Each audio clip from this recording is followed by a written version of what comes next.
She and her husband get their stuff put on China. The rest of the VIPs on the plate get their stuff on trays. Off you go.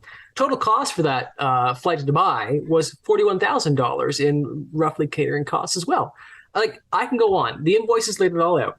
But the bottom line with all this stuff was that the catering bill for these flights was ridiculously high. And honestly, again, it's a bit of a slap in the face for Canadians who are going to the grocery store and basically struggling to purchase the stuff that they need on a regular basis for their kitchen tables.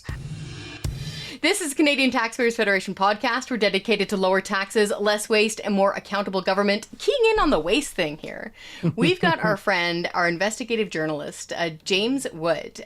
James, right now, I don't know about you, and I don't know about you, Franco. You guys are both in Ottawa, but it's pretty tough out there. Grocery shopping makes most people wince. I know I see people kind of gritting their teeth when they're trying to buy ground beef.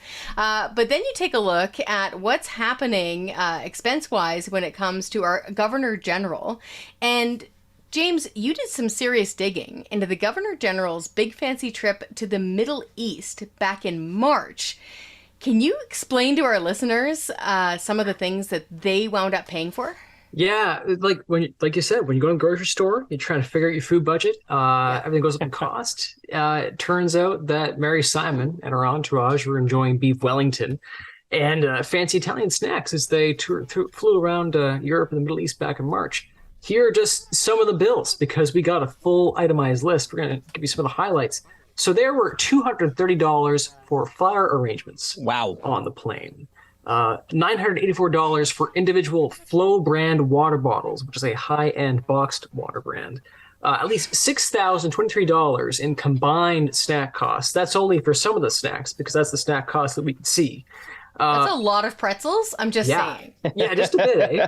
$597 for sparkling mineral water. Yeah, I gotta interrupt. With all those pretzels, maybe that's why they had to spend so much money on water. I don't know. Well, it wasn't even pretzels. It was like fancy vegetable trays. The word for vegetable trays, I think it was crudites, and that's like where you get really fancy vegetable trays. But it went on. It was Crudites? Crudites.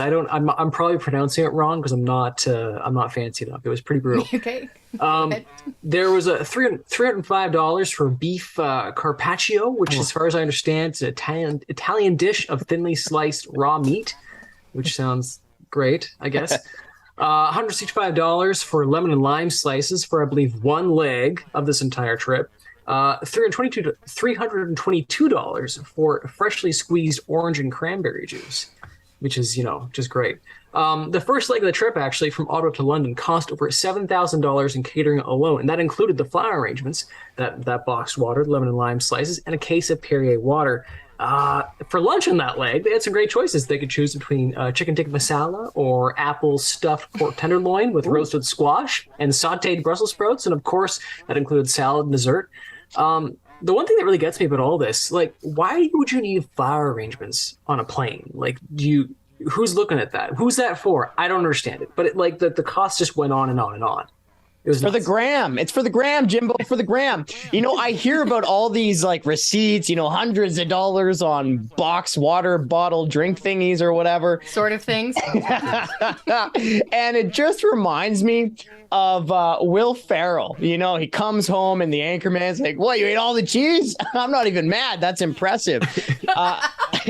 I am a little bit mad, though, once I remember that, oh, wait, I'm paying for this during these difficult times. But you know what? I feel like we've almost buried the lead here a little bit because you said that was just for one leg. What? That was just one. Like, it's not the kind of thing you'd ever see on like Air Canada or WestJet. I saw some folks defending that and they saying, you might get on a commercial flight. No, you would not. Like, and just one leg. So another menu, we said there's a bunch of menus that we actually got back. So it detailed the options for the 7-hour flight to Dubai, where passengers, they could have had an omelet or crepes for breakfast with lunch of chicken scapellini in mushroom sauce or beef Wellington again.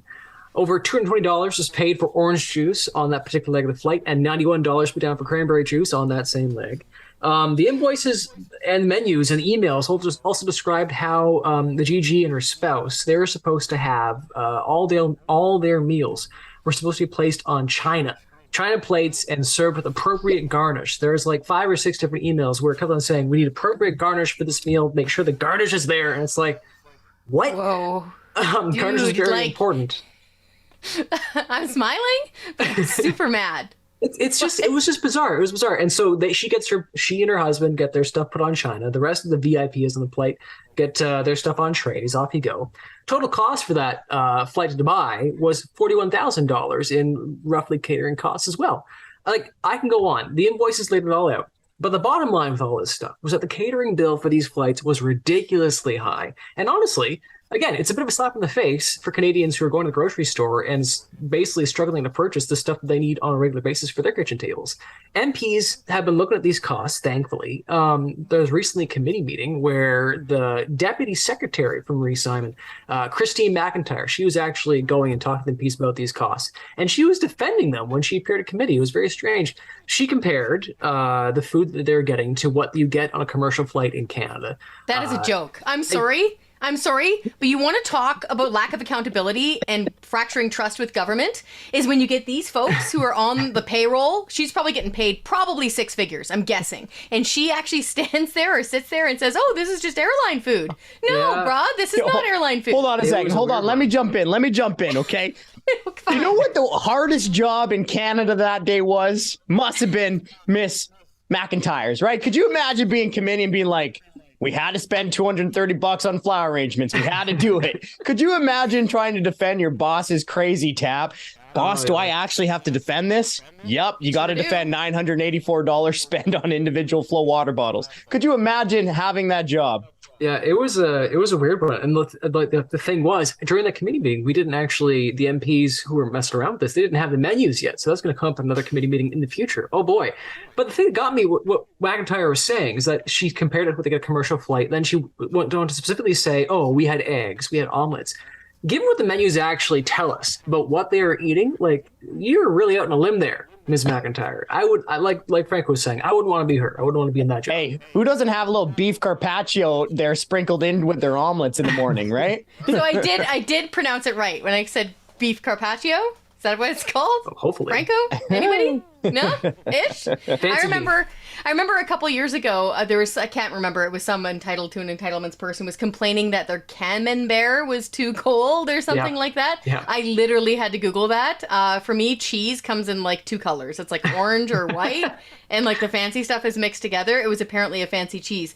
Now, again, part of the Canadian Taxpayers Federation, our ethos is to be happy warriors. And the reason why we're laughing is because we're so furious. Because if we don't laugh, we will otherwise cry. And unfortunately, this isn't the first time that Canadians have been really screwed over expense-wise by governors general. This is a major ongoing systemic problem of this lavish entitlements, and we're all picking up the bill.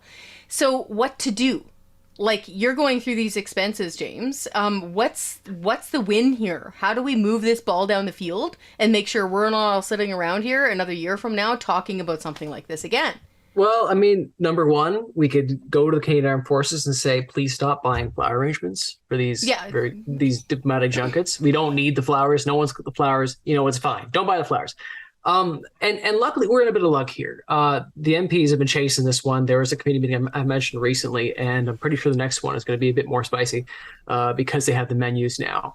But I mean, one thing that we could advocate for is just taking this kind of information and disclosing it proactively. Put the menus out there, put the costs out there, and let Canadians understand where their money is going, and then people can actually react to it properly. Because the story it broke back in June there, but people only saw a number. They didn't know what was being bought.